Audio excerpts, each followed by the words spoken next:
തൃശൂർ പൂരത്തിന് എഴുന്നള്ളിക്കുന്ന ആനകളുടെ ഫിറ്റ്നസ് സംബന്ധിച്ചുള്ള മേൽനോട്ട ചുമതല ചീഫ് വൈൽഡ് ലൈഫ് വാർഡൻ എന്ന് ഹൈക്കോടതി. ആന എഴുന്നള്ളിപ്പ് വിവാദ സർക്കുലർ ഭേദഗതി വരുത്തിയതായി വനംവകുപ്പ് കോടതിയെ അറിയിച്ചു. ആനകൾ നിൽക്കുന്ന ഇടത്തു നിന്നും പാലിക്കേണ്ട ദൂരപരിധി 6 മീറ്ററായി ഉയർത്തി. രേഷ്മ ബാബു കൂടുതൽ വിവരങ്ങളുമായി ചേരുന്നു. രേഷ്മ, വിശദാംശങ്ങൾ. തൃശൂർ പൂരത്തിന് ആനകളെ എഴുന്നള്ളിക്കുന്നതുമായി ബന്ധപ്പെട്ടുള്ള വിഷയം പ്രത്യേക സിറ്റിംഗിലൂടെയാണ് ഹൈക്കോടതി ഡിവിഷൻ ബെഞ്ച് ഇന്ന് പരിഗണിച്ചത്. വിവാദമായിട്ടുള്ള സർക്കുലറിൽ ചില ഭേദഗതികൾ വരുത്തിയതായിട്ടാണ് വനംവകുപ്പ് ഹൈക്കോടതിയെ അറിയിച്ചിട്ടുള്ളത്. ഇത് സംബന്ധിച്ച് ചില നിർദ്ദേശങ്ങൾ ഹൈക്കോടതി മുന്നോട്ട് വെച്ചിട്ടുണ്ട്. നേരത്തെ ആനകളുമായിട്ട് ജനങ്ങൾ പാലിക്കേണ്ട ദൂരപരിധി 3 മീറ്ററായിട്ട് നിജപ്പെടുത്തിയിരുന്നു. ഇത് 6 മീറ്ററാക്കിയാണ് ഹൈക്കോടതി ഉയർത്തിയിരിക്കുന്നത്. മാത്രമല്ല, ഈ 6 മീറ്റർ ദൂരപരിധിയിൽ തീവെട്ടി ഉൾപ്പെടെ പാടില്ല എന്നുള്ള കർശന നിർദ്ദേശം കൂടി ഹൈക്കോടതി മുന്നോട്ട് വെച്ചിട്ടുണ്ട്. ആചാരത്തിന്റെ ഭാഗമായിട്ട് കുത്തുവിളക്കിന് പക്ഷേ അനുമതി നൽകുകയും ചെയ്തിട്ടുണ്ട്. തീവെട്ടി ആചാരത്തിന്റെ ഭാഗമല്ല എന്നാണ് ഹൈക്കോടതി വിലയിരുത്തിയിരിക്കുന്നത്. പാറമേക്കാവ് ദേവസ്വം അതോടൊപ്പം തന്നെ തിരുവമ്പാടി ദേവസ്വങ്ങളും ഓൺലൈനായിട്ട് ഹാജരായിക്കൊണ്ട് ഈ പൂരം പ്രതിസന്ധി സംബന്ധിച്ചുള്ള കാര്യങ്ങൾ വ്യക്തമാക്കുകയും ചെയ്തിട്ടുണ്ട്. കാരണം ഈ ആനകളുടെ ദൂരപരിധി സംബന്ധിച്ചുള്ള കാര്യങ്ങളിൽ കുടമാറ്റം അത് നടത്തുന്നതിൽ ബുദ്ധിമുട്ട് ഉണ്ട് എന്നതായിരുന്നു പാറമേക്കാവ് ദേവസ്വം സെക്രട്ടറി ഹൈക്കോടതിയിൽ വ്യക്തമാക്കിയത്.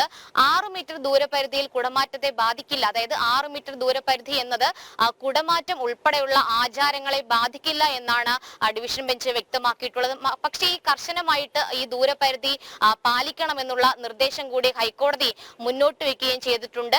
ആനകളുടെ ഫിറ്റ്നസ് നൽകുന്നതുമായി ബന്ധപ്പെട്ടുള്ള എല്ലാ കാര്യങ്ങളുടെയും മേൽനോട്ട ചുമതല വൈൽഡ് ലൈഫ് വാർഡനായിരിക്കും, ചീഫ് വൈൽഡ് ലൈഫ് വാർഡൻ ആയിരിക്കുമെന്നും ഹൈക്കോടതി എടുത്തു പറയുകയും ചെയ്തിട്ടുണ്ട്. തെച്ചിക്കോട്ടുകാവ് രാമചന്ദ്രനെ എഴുന്നള്ളിക്കുന്ന കാര്യത്തിൽ അന്തിമ തീരുമാനം ഹൈക്കോടതിയുടെ ഭാഗത്തുനിന്നും പക്ഷേ ഉണ്ടായിട്ടില്ല.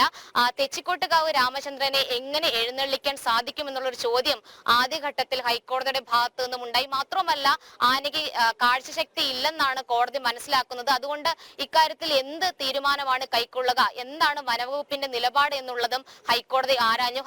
ഹൈക്കോടതി മുൻപാകെ വനവകുപ്പ് വ്യക്തമാക്കിയിട്ടുള്ളത് 3 ഡോക്ടർമാരടങ്ങുന്ന സംഘം തെച്ചിക്കോട്ടുകാവ് രാമചന്ദ്രന് 6 സാക്ഷ്യപ്പെടുത്തിയ പകർപ്പുകൾ, അതായത് 6 സാക്ഷ്യപ്പെടുത്തിയ സർട്ടിഫിക്കറ്റുകൾ ഫിറ്റ്നസ് സംബന്ധിച്ച് നൽകിയിട്ടുണ്ട് എന്നുള്ളതാണ് വനംവകുപ്പ് ഹൈക്കോടതിയിൽ വ്യക്തമാക്കിയത്. പക്ഷേ ഈ പകർപ്പുകൾ അല്ലെങ്കിൽ ഈ സർട്ടിഫിക്കറ്റുകൾ സംബന്ധിച്ച് വിശ്വാസക്കുറവുണ്ട് എന്നുള്ള നിലപാട് ഹൈക്കോടതി സ്വീകരിക്കുകയും തെച്ചിക്കോട്ടുകാവ് രാമചന്ദ്രനെ എഴുന്നള്ളിക്കുന്ന കാര്യത്തിൽ ആരെങ്കിലും ഉത്തരവാദിത്വം ഏറ്റെടുത്തേ മതിയാകൂ എന്ന് ഹൈക്കോടതി എടുത്തു പറയുകയും ചെയ്തിട്ടുണ്ട്. എന്തായാലും ഇക്കാര്യത്തിൽ ഹൈക്കോടതി ഒരു ഇടക്കാല ഉത്തരവിലൂടെയായിരിക്കും തീരുമാനം എടുക്കുക. എന്തായാലും ഇടക്കാല ഉത്തരവ് ഇതുവരെ പുറപ്പെടുവിച്ചിട്ടില്ല. അതിനു മുൻപ് ഇത് പരിഗണിച്ച വേളയിൽ, ഹർജി പരിഗണിച്ച വേളയിലാണ് നിർദ്ദേശങ്ങൾ മുന്നോട്ട് വെച്ചിരിക്കുന്നത്. ഏതായാലും ഈ ദൂരപരിധി, അതായത് ആന നിൽക്കുന്ന ഭാഗത്തു നിന്നും ജനങ്ങൾ പാലിക്കേണ്ട ദൂരപരിധി 6 മീറ്റർ ആയിട്ട് ഹൈക്കോടതി ഉയർത്തിയിട്ടുണ്ട്. ഈ 6 മീറ്റർ ദൂരപരിധിക്കുള്ളിൽ തീവെട്ടി ഉൾപ്പെടെയുള്ള കാര്യങ്ങൾ പാടില്ല.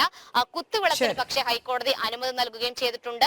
ആനകളെ ഉപദ്രവിക്കില്ല എന്നുള്ള ഒരു നിലപാടാണ് ആന ഉടമകൾ ഹൈക്കോടതിയിൽ മുന്നോട്ട് വെച്ചത്. തോട്ടിയെങ്കിലും ഉപയോഗിക്കാനുള്ള ഒരവസരം തങ്ങൾക്ക് നൽകണം. അല്ലെങ്കിൽ ഈ തോട്ടി എന്ന് പറയുന്ന അലങ്കാരത്തിന് വേണ്ടിയിട്ടാണ്, പേടിപ്പിക്കാൻ വേണ്ടിയിട്ട് മാത്രമാണ് എന്നുള്ളതാണ് ഹൈക്കോടതിയിൽ ആന ഉടമകൾ നിലപാടെന്നുള്ള രീതിയിൽ വ്യക്തമാക്കിയത്. പക്ഷെ അതിൽ ഹൈക്കോടതിയുടെ ഭാഗത്തു നിന്നും ചില വിമർശനങ്ങൾ ഉണ്ടായിട്ടുണ്ട്. കാരണം പറയുന്നതൊന്നും പ്രവർത്തിക്കുന്നത് മറ്റൊന്നുമാണ് എന്നുള്ള വിമർശനമാണ് ജസ്റ്റിസ് പി ഗോപിനാഥിന്റെ ഭാഗത്തു നിന്നും ഉണ്ടായിട്ടുള്ളത്. വിശദാംശങ്ങൾ നൽകിയത്.